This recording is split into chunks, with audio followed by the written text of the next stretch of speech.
Hey, check it out! Yeah!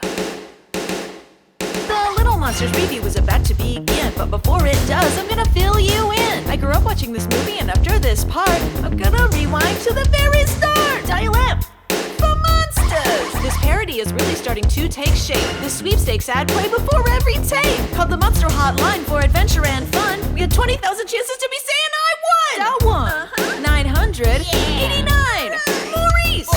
It's a silly ad that's great for a laugh. A freaking Fred Savage photo in his autograph. Did anyone win this? I just gotta know. If this was you, I'd love if you commented down below. Dial 1-900-89 Maurice!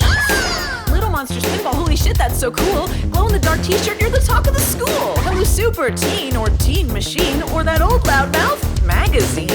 I feel real old, and here's what's more. They mentioned something called a video store. Check it out. Go ahead. Check it out. Go ahead. Go check it out. 1989 was great, you see. Two things premiered, Little Monsters and me. Well, now it's 30 years later, and I'm here to say I love this movie in a major way. Check it out. That late 80s flavor, just savor it. I've seen 1,000 films, this was my first favorite. The song stuck in your head yet? It'll be soon. Dial M for Monster, sing along with this tune. Dial 1-900-89 Maurice. Who knows what this upcoming vid will bring? Well, it probably can't get more embarrassing. Now back to the hotline from before. Number 1 or 2 or 3 or 4. You're about to meet Brian and his new pal Maurice. I know you're sad to find out the song will soon cease. I'm dialing 1-900-89 Maurice. Dial 1-900-89 Maurice. Dialing 1. Let's do it.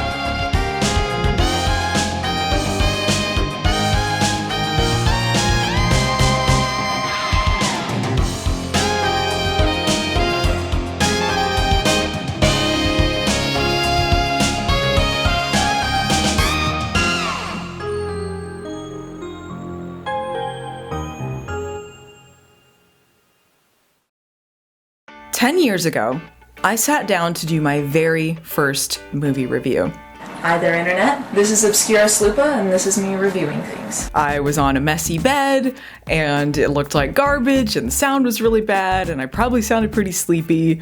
For some reason, I was wearing 2 different shirts. I don't know what I was thinking. I was 19. And now it's a decade later, and I'm still doing videos, and I'm probably more surprised than anyone else.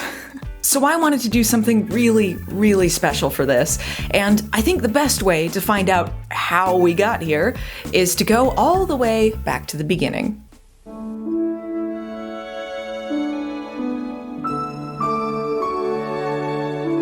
I don't remember my life before Little Monsters. It just always was a thing in my life. It was my very first favorite movie. It's the first time I can remember really obsessing over a film and watching it over and over and over again and driving everyone in my life crazy. Boo. Keep an eye out for monsters! I love the sound of breath. So if you have never seen the movie Little Monsters, it is a comedy drama for kids about monsters under the bed, starring Fred Savage and Howie Mandel as the monster under the bed. Hey, bud, the name's Maurice, and I'll catch you later! I would constantly rent it from the store, and the only thing that I remembered about it was the cover of it, and one day it just wasn't in the store, and I could not remember the name of this movie for my life, so I tried to figure out what it was, and my mother, I think she just pretended not to know. I think she was just like, she didn't want to see this movie anymore, and was like, I don't know, I don't remember the name of the, what movie was this? Did you rent a movie? I remember asking my friends' parents if this sounded familiar to them, this movie about monsters under the bed, and they were like, the Goonies? The Goonies. The Goonies. That was my first time watching The Goonies. My first time watching The Goonies was a recorded tape that my friend's mom had, and is like, I don't know, I think this is the movie, and I hated it. I hated The Goonies then. I'm fine with it now, but I hated it then. The monsters. They kidnapped them. Kidnapped them? Which monsters? The little monsters. This was my very first movie review ever. I did a written review on this website called Fast Rewind. It might even still be up. I think someone found it a few years back. It's like, is this you? I'm like, oh no. I was probably like 11 or 12 when I wrote it. They were very open to anyone submitting anything, and I did a review of it. I don't even remember what I said there. I'm not gonna read it again. If you find it, let me know. And then and then you bake it in the oven. 350 I was obsessed, and I'm talking really obsessed with a capital O with this movie. I was part of a message board, a Little Monsters message board, where we would talk about all things Little Monsters, and you would think there would not be enough to talk about to have a message board going for a while, but you'd be wrong. We did wallpapers. There was a soundtrack collection that someone put together. So someone just got all of the songs and then ripped the music from it. And I still have a copy of this fan-made soundtrack that someone did.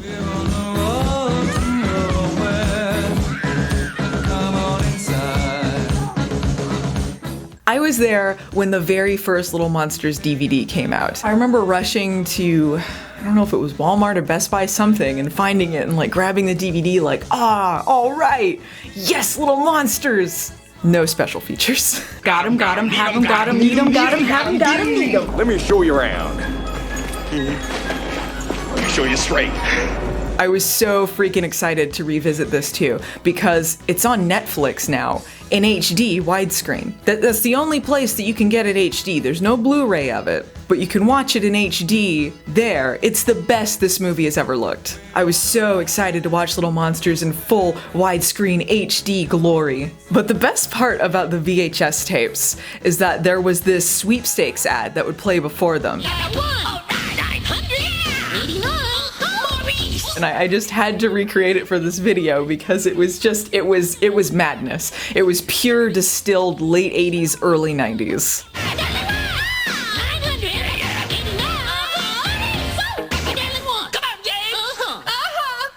Did anyone win the sweepstakes? I guess someone had to have. Like, who got the full-size pinball machine?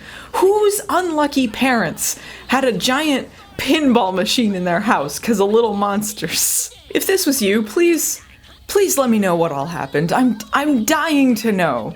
I'm dying to know about all of this stuff, like how the sweepstakes went. All right, I'm gonna try the number. 1-989 M-A. Okay, I'm dialing it. Wireless. Your call cannot be completed as dialed. Please check the number and dial again. Well, that was a real letdown. I was miserable. I hated it. Till I met my first friend, Maurice. Fred Savage was great in this movie. I mean, he's great in everything, but like in the 80s movies that he was in, he was just like a little adult. Like a little adult. And it's weird in this one that he's kind of like that too, because, I mean, this is a movie about being a kid and growing up. But he's already kind of grown up.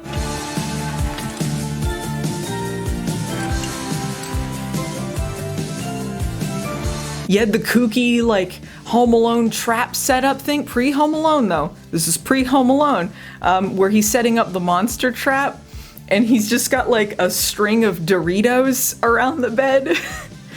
and this was like E.T., where, you know, the trap is the product placement. What the hell am I stepping in? Doritos? Jesus! The Doritos gag, like, I always remembered it because after the credits, after the song ends in the credit roll, they just play Dorito eating noises.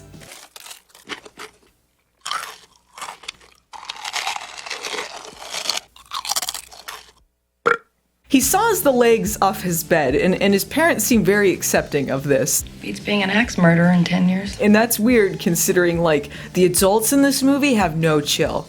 Just no chill at all. Daniel Stern plays his dad in this. He has probably the least chill of all. The least chill dad of all.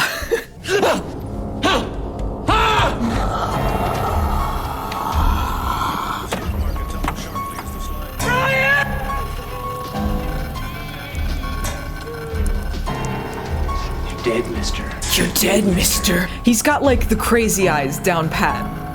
I felt like his dad was gonna murder him. My favorite no-chill adult in this movie is the bus driver that threatens to destroy them. Get back in your seats or I'll destroy every one of you! That was always the funniest thing to me. I remember on that message board, we would make wallpapers or posters for like Little Monsters 2, and one of the jokey ones that I did was like, the bus driver promised they would destroy them all. Return to the bus driver. I hope that lady has had a great life. I hope she's doing all right. I don't get what was up with the teacher that gave his little science girlfriend a 0 cause her essay was torn up. To be scientific defies every rule known to the scientific mind. In the name of science, I'm going. Do you have your research report? Yes, I thought I did. Cause like you could still tell there was an essay there. Well, how you can't give a 0 for that. That doesn't seem kosher. Also, who dis? Good morning, Mr. Stevenson! Who is that guy? Who was saying that? The subtitles say it was a teacher, but is the teacher talking like that? Good morning, Mr. Stevenson! Is that what his teacher sounds like? In this movie, they got like the whole Savage family. They got Ben Savage in his first role. Mommy! A monster! Mom, a monster! Honey, are you all right? It ran in from the hall, grabbed my ankle, and slid under my bed. And they got Kayla Savage, which is their sister, and she plays like one of the monsters in there somewhere. I think it's this one, if I recall from the message boards correctly, but I could be wrong. And Ben Savage is playing one of the monsters at one point as well. And even as a kid, I was like, that's just the brother in makeup. Why is the brother there?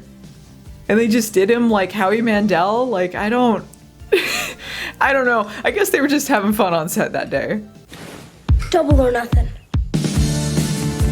There was this hilarious part I never really understood where like Fred Savage is being hung over like over the ledge of something, and then like Howie Mandel's character runs in and there's this stand-in.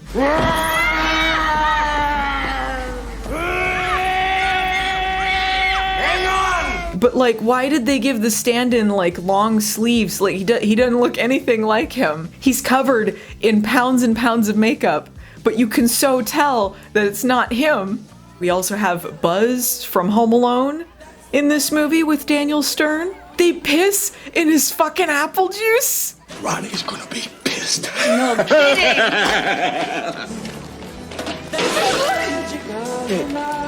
Piss! Who put piss in my apple juice? Who put piss in my apple juice? Classic. Absolute classic. There's a part in this movie where Fred Savage is eating a peanut butter and onion sandwich, and I just remember thinking it was the weirdest thing. And so I tried it, but I cut the onions like super thick. Like I didn't cut them very well, and it was garbage. It was gross. It was so gross. Okay, so for the first time in like 20 years, I'm gonna try the peanut butter and onion sandwich again. Okay. I made it nice in small cuts. Maybe this time it'll be better. Let's see.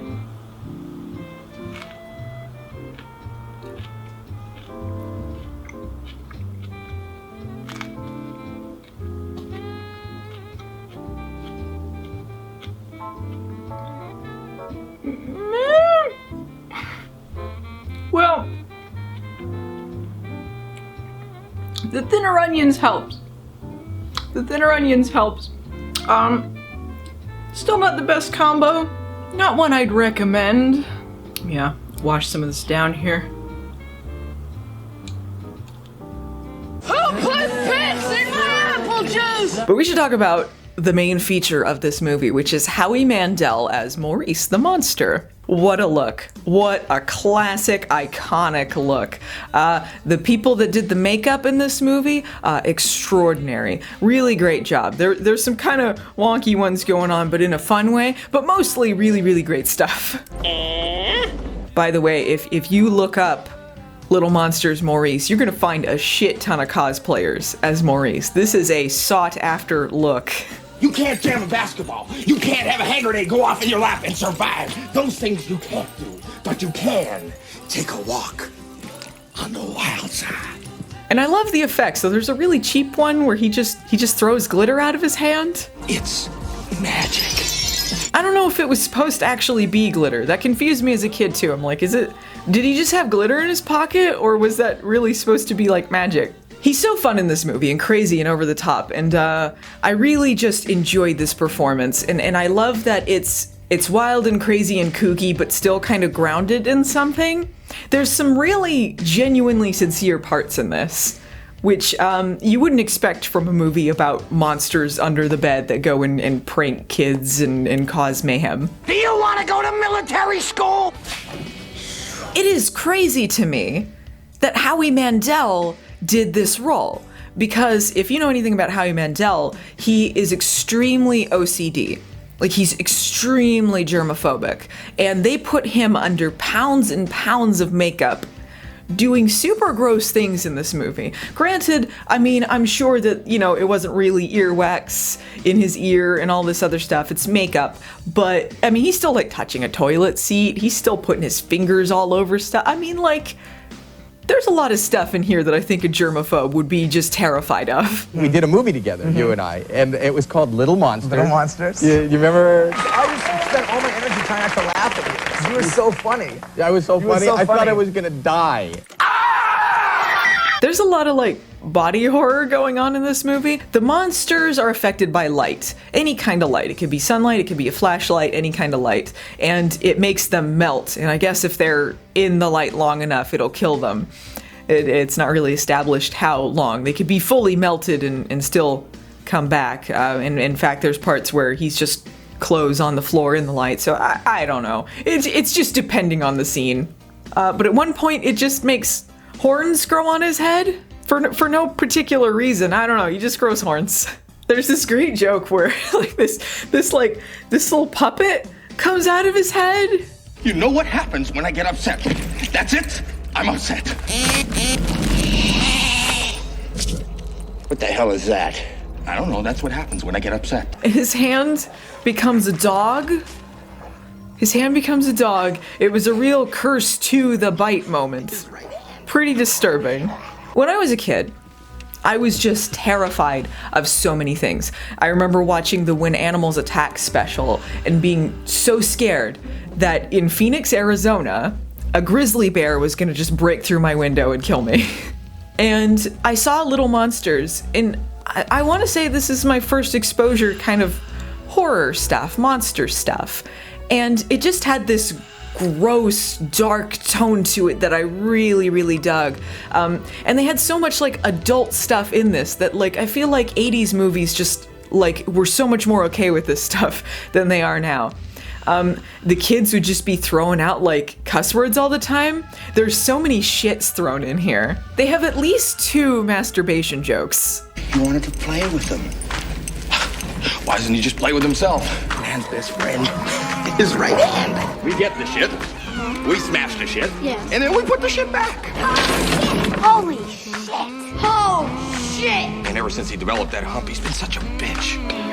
Damn his house. You're damn right you will. Damn it, Maurice, who was that? A monster who is played by another kid tells Fred Savage he has a nice ass.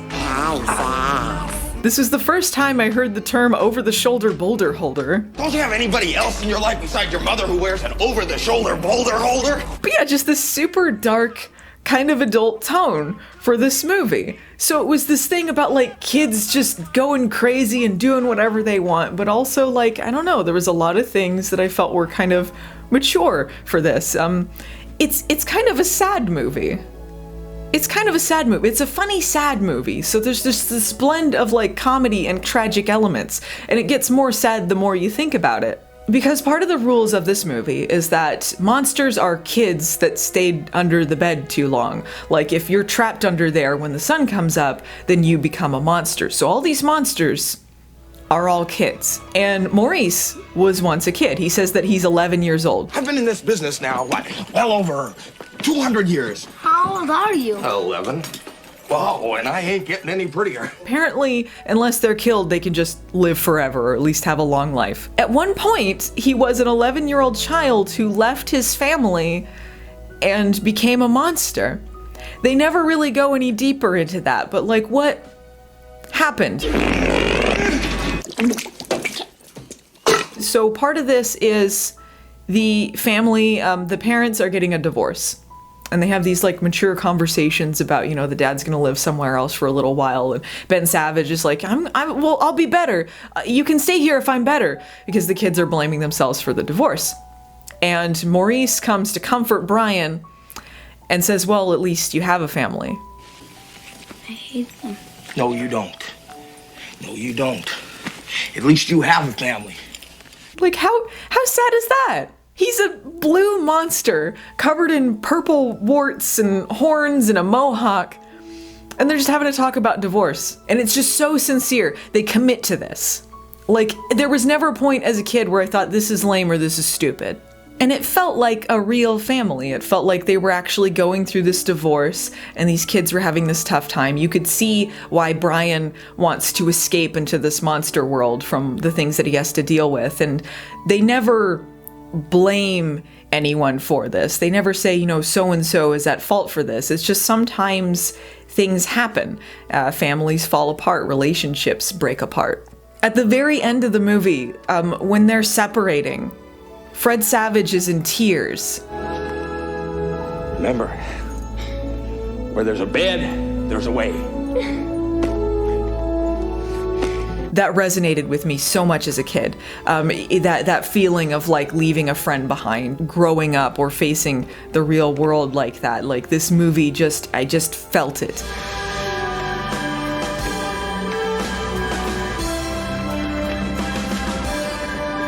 The music in this movie was a big part of why I loved it. It just had such a beautiful tone. They had this really lovely piano track there that like I remember taking from that homemade soundtrack and putting on my iPod or Zune or whatever I had back then and playing it over and over again. I used it in an older video of mine because I just loved it so much. And there's lots of really interesting pieces in this. There's one that's partially just sighs. It's just breath noises. It creates this like super spooky tone.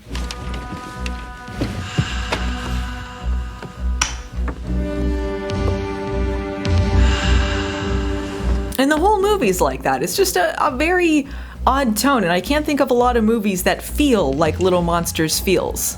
And this movie doesn't shy away from some of the darker things in it. There's a point where Brian runs away and decides to escape his problems by hanging out with the monsters, and realizes that they're just frightening a baby.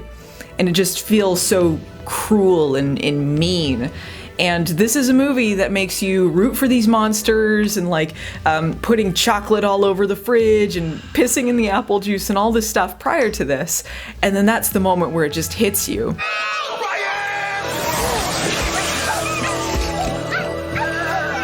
And this is a movie that originally was much darker. I read an early draft of the script like 20 years ago. I remember searching this out as a kid. I found it online and I read it, and there were a lot darker things in this movie. It was less of a comedic slant to it. And there were also some other differences, like the monsters all just dressed in robes, and you can see that left over in the movie. There's a ton of just monsters in robes running around, including Maurice. And he was a much more selfish character. Like there was less sincere moments in it, I think. He was the best friend I've ever had. You're the ugliest friend I ever had. One of the biggest differences between that script and this is the main villain, Boy. You'll stay and be my pal. Boy is played by Frank Whaley, and he's dressed up like in a little schoolboy outfit, and he's got like human skin stretched over his monster skin. I think in the back it's like tied on, maybe with rubber bands or something. Just so weird and gross. I remember that being so visceral as a kid. In the script, it makes a whole lot more sense, like why he's called Boy. Like he literally was a boy, and he was like a marionette or something, like a little puppet boy. But I think that this was better in the end because it did feel like more of a threat, and he was pretty gross. Like I think it was a better idea than the puppet idea. The main goon, he's this big hunchbacked guy named Snick, who also has like a dual role in this as like a TV host. My name's Samuel Hay, and welcome to Channel 98 Cable Access, all about chicks. He at one point rips a kid's head off. He's a monster, but he's a kid. One of the funniest parts of the movie, I think. And ever since he developed that hump, he's been such a bitch. And he gets blown up and pulls himself back together. And then one of the best parts of the movie, Howie Mandel sets him on fire with a flamethrower. Hey, Snick! How about a light, bud?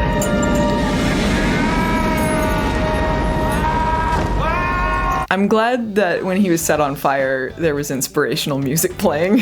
So they got like this elaborate setup with the kids bringing these lights into the world under the bed to like take them out and blow them up. And Maurice just had a flamethrower hanging around? That was just there? Where did he get it? I mean this in the best of ways. This movie has the feel of a cheap Halloween decoration. Like one of those that makes the spooky ghost noise. Wait, I got an example.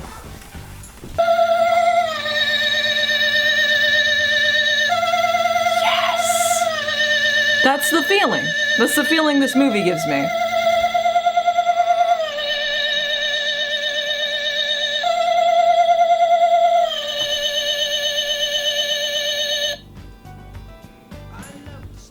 That's you. Just that nostalgia of like trick-or-treating as a kid, and then you go out and they got like spooky witch decorations flailing around, and everything's so creepy and fun.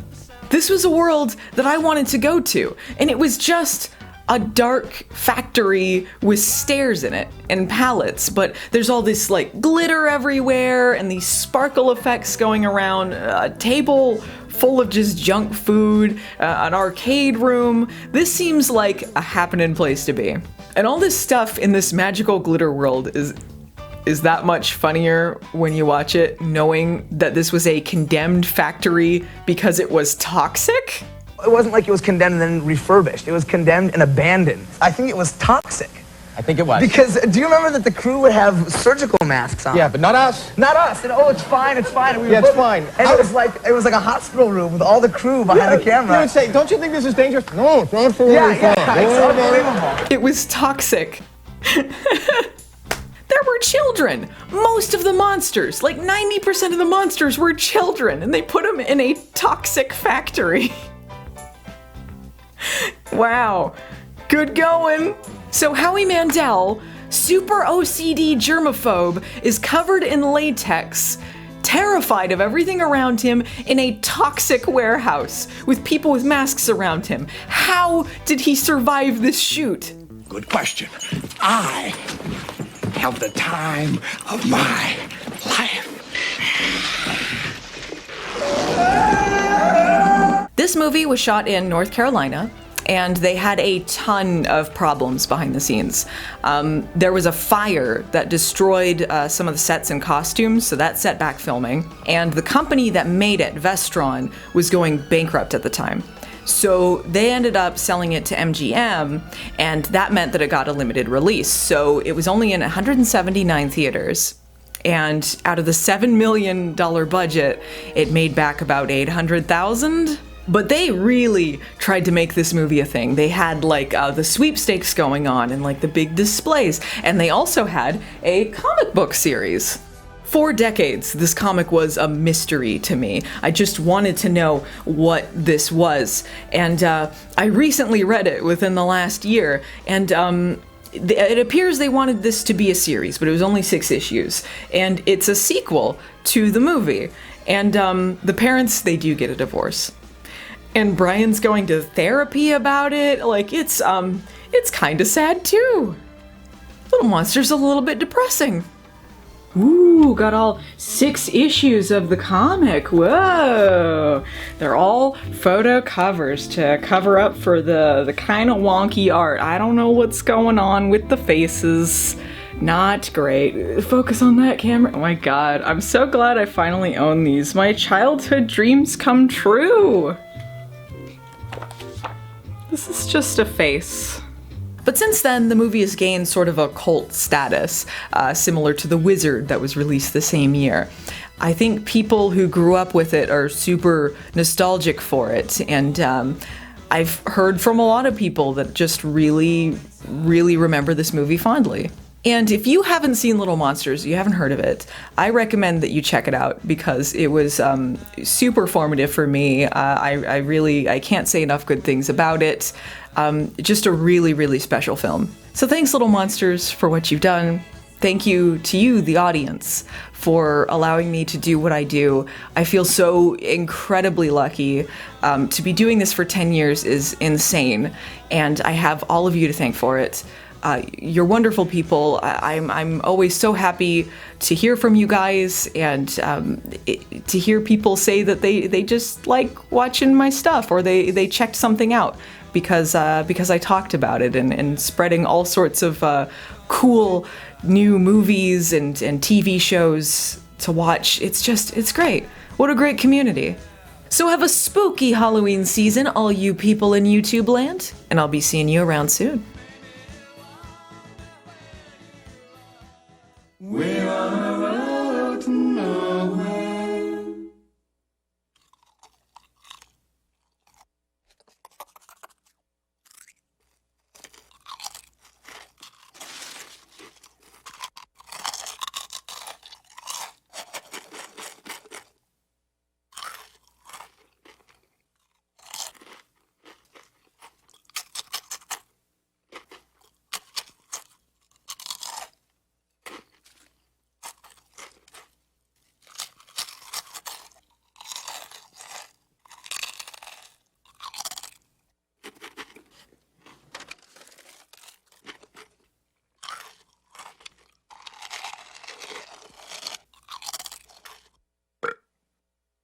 Give me some of that apple juice. You don't want none of this.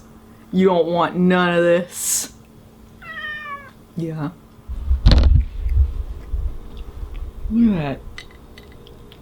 Eating my peanut butter and onion sandwich. What the? Yeah, it doesn't taste very good. Oh, she's just making the bread crustless for me. She's just cutting off the edges. Oh, you got to the oniony goodness.